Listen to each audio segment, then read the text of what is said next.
Alrighty guys, and welcome back to an educational informative Dead by Daylight survivor game on Tormented Creek. Now straight away we know that this is it's a bit of an open map, so killers who can get around the board quickly will excel on a map like this. Let's leave nice and early, getting stuck on my teammate, funneling me to a really awkward area. Now Bill can run through the map while I have to play around this terrible loop, and it makes sense for him to actually go for me, but he didn't go for me.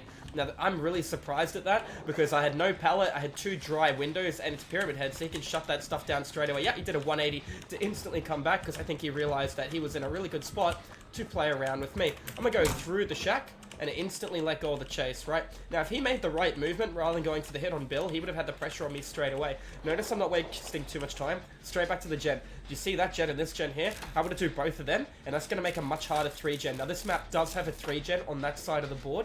It can be annoying to deal with, but probability is a lot of teammates will try and work on the generator all the way near the building on my right, because that is a very vanilla, very easy loop to run, where you can see the killer at all times. So it's kind of noob friendly. Don't get me wrong, standing where I currently am now, I have a lot of options, but unfortunately I have either 2 L walls, or 2 T walls with double window, or I have a dry pallet.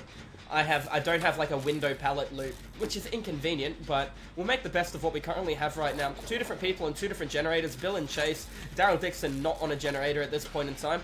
It's a little inconvenient for the team, but what's important right now is that we are getting a bit of split. Now, if you guys are unaware, the devs have reworked the way they have reworked the way players spawn. Now, what does that actually mean? Well, players will now spawn closer together at the beginning of a trial. That should be an M1 in the back. I don't know how he gets away from that without high knees.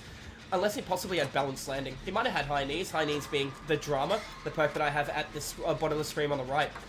So they did move the spawns, the survivors now spawn together, which is a bit of an advantage for killer. Killers that run perks like Corrupt get a little less value. Killers that run perks like Gearhead and Discordance get a little bit more value. So what we know is we've done the generator, I don't want to say in the center of the map, but roughly near the middle. One of our teammates forced off the gen, Bill comes over, I'm going to move at an angle, and I'm going to try and work at this generator here. I'm not sure I want to complete this one. The reason I don't want to do it just yet is the 3-gen, yeah? Notice that I'm looking to my left through the field to see if I can actually see anything. I'm gonna just relocate where he can't see me. I can use high knees to get away from this. A little bit of a panic from my teammate there. He should be fine to make this.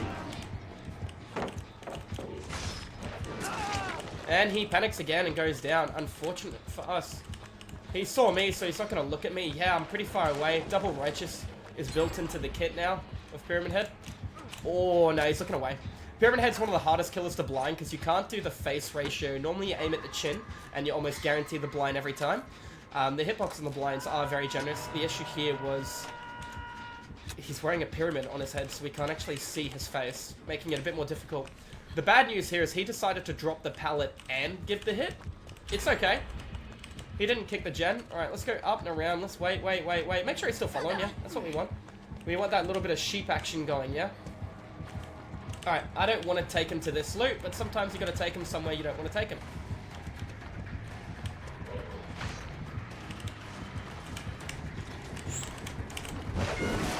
Yep.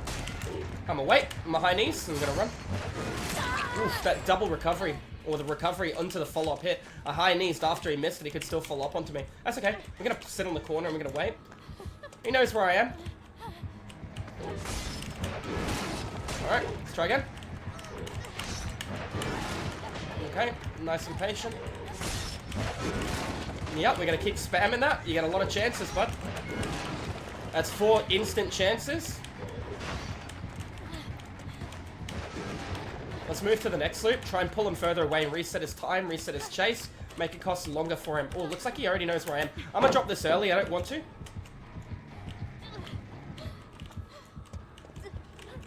I'm a little bit stuck there. That's okay. I'm going to play right back to my nice little window over here. We know this guy likes to tunnel, which is good for us. Even better.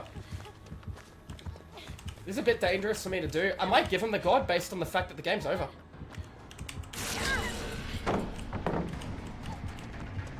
Into the window so he can tunnel. Okay.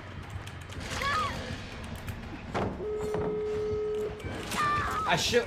you know, if I stood still, he would have missed. So he decided to sacrifice the entire game for 2 hooks. Now, why is that a bit of an issue? Well, let's do some light math.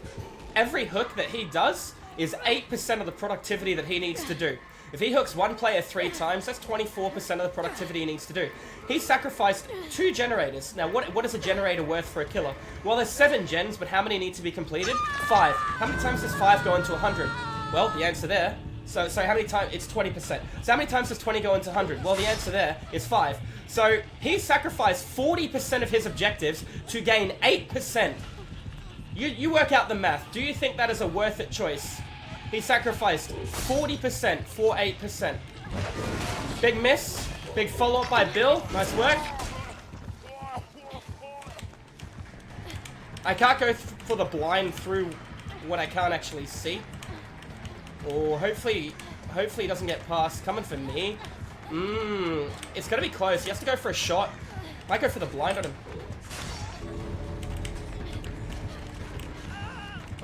Bill made a bit of a hiccup then. They should double heal in order to make that work. Bill needed to not hesitate and keep running because he needs to take the shot. If you hesitate, he's not going to rush his shot because you're giving him more time, right? Anyways, guys, that's going to be an educational form in a Dead by Daylight Survive game. Hopefully there's a little bit to learn in that game about your time management and your map manipulation as killer. I shouldn't have went down at the end of the day, but because he decided to tunnel, tunneling being overcommit to a chase, he lost multiple objectives and lost the entire game. If you are playing a killer that is heavily reliant on tunneling, consider running perks that reward you for tunneling. Deadlock, Pain Res, Dead Man Switch, Grim Embrace, these perks excel. Deadlock is the only one that'll give you the reward. Looks like Bill made it out. Deadlock is the only one that'll give you a reward in order to lose your objectives. Anyways, guys, thank you all for watching, and I'll see you guys in the fog in the next video. Have a good one. Cheers.